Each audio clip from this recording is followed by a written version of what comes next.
कि पूरे राम राज्य के वर्णन में जिस शब्द का सबसे अधिक प्रयोग किया गया है वो शब्द है सब।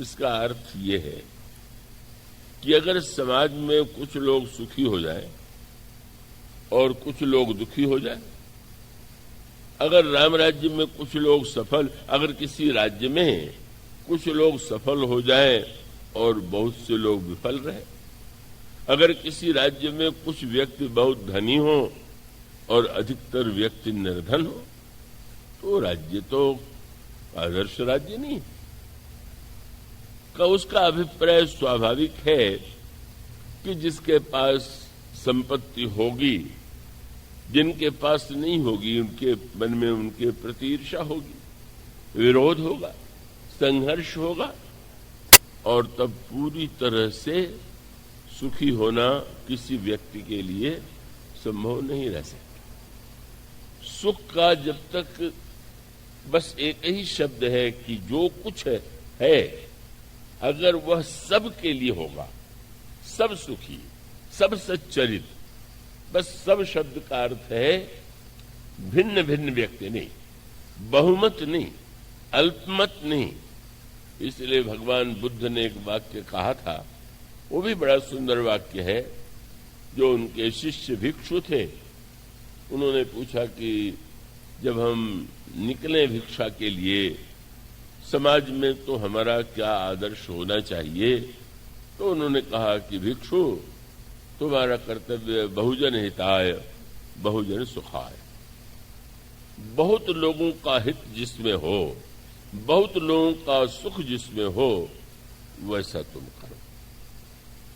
तो इसका अभिप्राय उनका यह था कि भाई अधिक से अधिक लोगों को, अधिक से अधिक व्यक्तियों को जिसमें सुख मिले और अधिक से अधिक व्यक्तियों का जिसमें हित हो, वही तुम्हारा लक्ष्य होना चाहिए।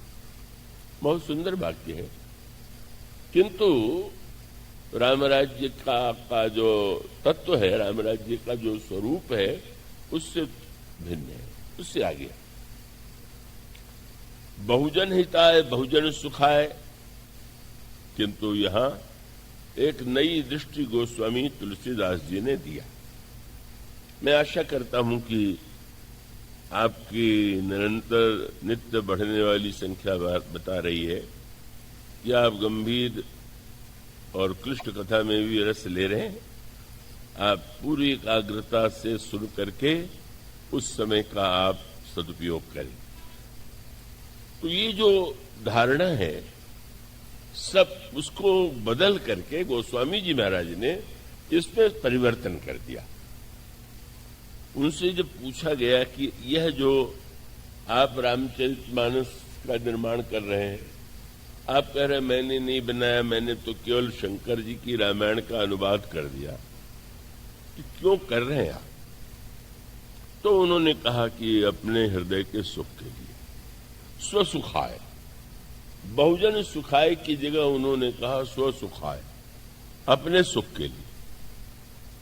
और फिर पूछा गया कि आपके द्वारा जब कविता का निर्माण हो रहा है, तो फिर इस कविता का क्या उद्देश्य होना चाहिए?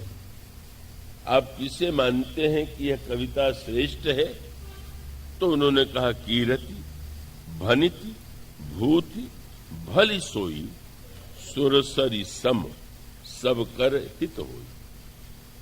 कीर्ति, संपत्ति और कविता गंगा की धारा की तरह होना चाहिए।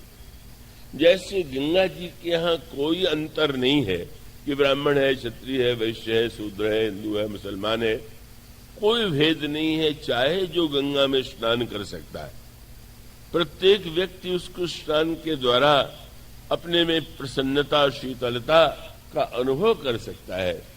इसी प्रकार से कीर्ति, कविता और संपत्ति को भी गंगा के समान सबका हित करना चाहिए। अब आप देखेंगे दो शब्द बन गया। भगवान बुद्ध ने कहा बहुजन सुखाय बहुजन हिताय, गोस्वामी जी ने कहा स्वसुखाय और सर्वजन हिताय। क्यों? उसका तात्पर्य यह है, और उस समझ में आने वाला दृष्टांत है कि जब कोई कहे कि भाई मैं अपने स्व के लिए ऐसा कर रहा हूं तो लगेगा कि ये बड़ा स्वार्थी है। किंतु प्रश्न तो यह है जिसको गोस्वामी जी ने सामने रखा कि अगर आप दूसरों को सुख देना चाहते हैं तो पहले आपको स्वयं सुख प्राप्त है कि नहीं, आपको स्वयं सुख का अनुभव हो रहा है कि नहीं। आपके पास जो नहीं है अगर वो दूसरों को बांटेंगे तो बांटेंगे कहां से। गोस्वामी जी का ये स्व जो है ये स्वार्थ का नहीं, इसी का संकेत आपको मिलेगा श्री भरत के चरित्र में। इसका अभिप्राय यह है कि अयोध्या की राजा अनाथ अनुभव करती है। श्री राम वन चले गए हैं और महाराज श्री दशरथ की मृत्यु हो गई है, राज सिंहासन सोना है और राजा के अभाव में समाज में राज्य में अन्याय हो सकता है, कोई दुर्घटनाएं और न जाने कितनी अवांछनीय स्थिति हो सकती है, इसलिए राजा की आवश्यकता है। और गुरु वशिष्ठ ने यही प्रस्ताव, मंत्रियों ने यही प्रस्ताव श्री भरत से किया कि आपको सिंहासन पर बैठ जाना चाहिए, और यदि आप सदा के लिए सिंहासन पर नहीं बैठना चाहते तो सौंपे हुए राज राम के आए। किंतु श्री भरत जी ने जो सूत्र दिया उसी का अनुकरण गोस्वामी जी ने किया।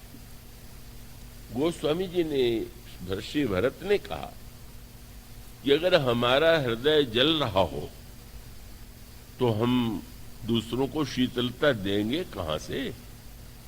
अथवा मान लीजिए यो एक दृष्टांत ले ले कि एक व्यक्ति यह निश्चय करे कि हम समाज की सेवा करेंगे। समाज की सेवा किस रूप में आप करेंगे? उन्होंने निर्णय किया कि प्यासे लोगों को हम जल पिलाएंगे। प्यासे को जल पिलाना बड़ा पुण्य का कार्य है।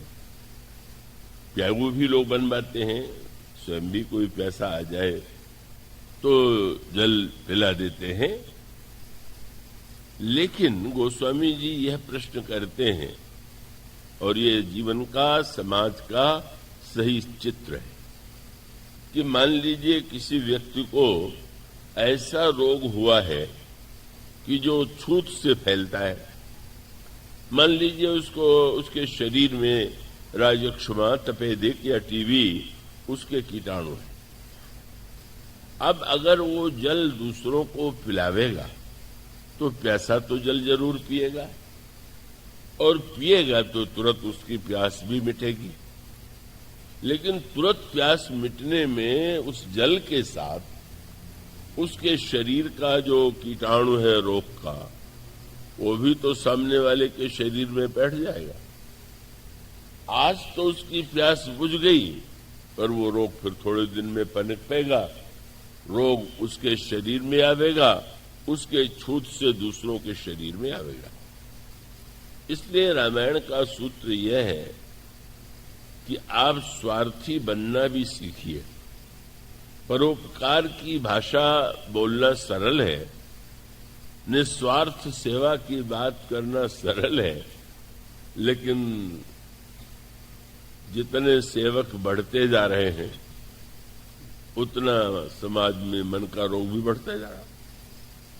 हमारे तो परिचित कवि है, उन्होंने कहा कि भाई स्थिति तो ये है कि किसी बाग में फूल लगाया गया तो ये सोचा गया कि फूल के लिए माली तो चाहिए, पर वो कवि व्यंग में कहता है कि बाग का दुर्भाग्य कि इतने हुए माली कि बाग में फूलों के लिए जगह नहीं खाली।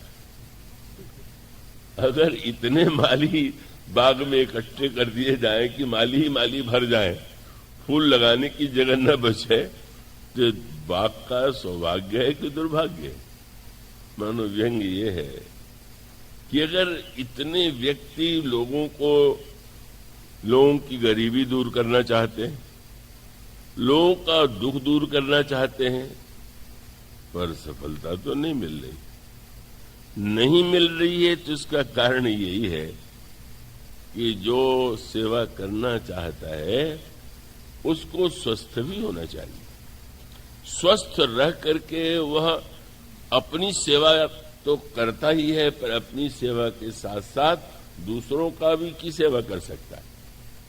अगर व्यक्ति स्वयं अस्वस्थ हो जाएगा तो रोग बांटेगा, और अधिक अस्वस्थ होगा तो केवल दूसरों के सहारे उसको रहना पड़ेगा।